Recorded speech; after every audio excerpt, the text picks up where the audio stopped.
you're known for playing the guitar and the drum and singing at the same time. How on earth did you get into that?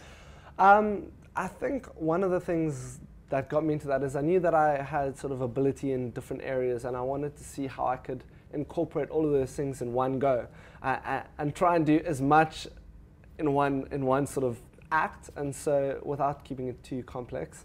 And so yeah, so I just started practicing, you know, with the drum, because I mean when you're playing you're always bopping your feet and to the beat, and so that was kind of simple to add that in, and so just through experimentation that's how it happened. Yeah. Are you a great multitasker in other areas of your life? Maybe certain areas, not in every area, because there are often times where I can't even do one thing, and if my wife asks me something, I'll just be like, I can't deal with this right now, I can't deal with this right now. So I think certain areas yes, other areas no. Certain areas yes, other areas no. What areas are you not good at multitasking in? Listening to various different people at the same time. So if I'm doing something, you know, maybe if I'm playing PlayStation or something and then she wants to ask me a question, I will have to stop it if I want to focus, because otherwise I'll just be like, yeah, and then I can't remember that she's asked me to go take out the rubbish bin. Shame, I bet you get in trouble if that happens. She's very gracious. She's very gracious. And what areas are you good at multitasking in, other than the music? Cooking, you know, sometimes you've got to have a different, like, one thing on the stove, one thing in the oven.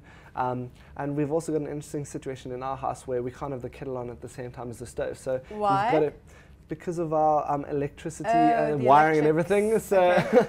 So you got to turn this off and put this on, and so it's a very interesting situation, but it works. So yeah.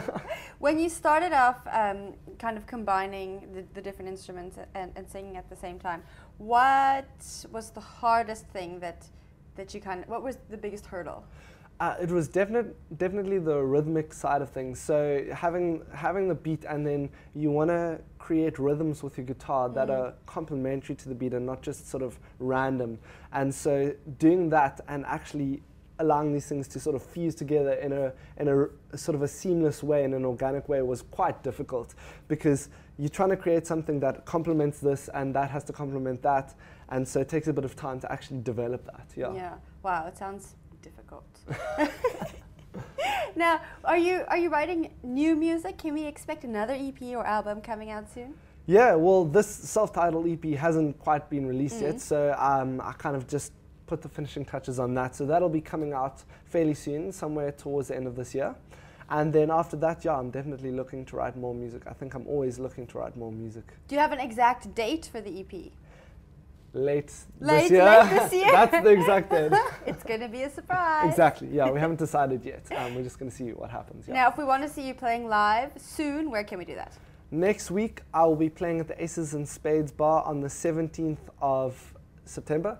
So I'll be playing with one of my friends, Majosi, and yeah, so that'll be the next closest gig. Yeah. Awesome. Would you have any rituals you do before you play? I have to go and take a pre-match pee. Okay. You know, you need to be all thinking and focused and not focused. worried about anything else. So that's probably the only thing that I would say is a bit of a ritual. That's actually very thought out. Yeah, you have to. You have to. You have to take care of your body. Exactly, that's what I think. Your body's a temple, so yeah. Now, you said you're playing at Aces and Spades. I know the crowd there can get quite interesting. What's the weirdest thing that's happened to you during a performance or in the crowd when you're performing? Oh, jeez. I can tell you one of the weirdest things that someone's ever said to me. The one time I was actually speaking to someone and I just said, I love what I do or whatever, and one person thought that I said, I love you, and it was very weird and very awkward. So what was the reaction to that? Well, it's very awkward. She kind of was just like, this is so cool, whatever. And I'm just like, I don't know what to say. Shame. She knew that I, at that time, had a girlfriend. Yeah. So, yeah. I love what I do, not you. Yeah, I love the music. I love performing. So, I don't know. sometimes these things are awkward. It's just sometimes it just makes me feel very awkward. But you know, that's how it goes.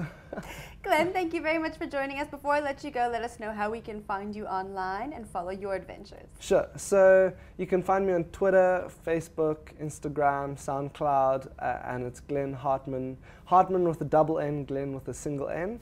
And then you can also find my latest single on iTunes for download. Yeah.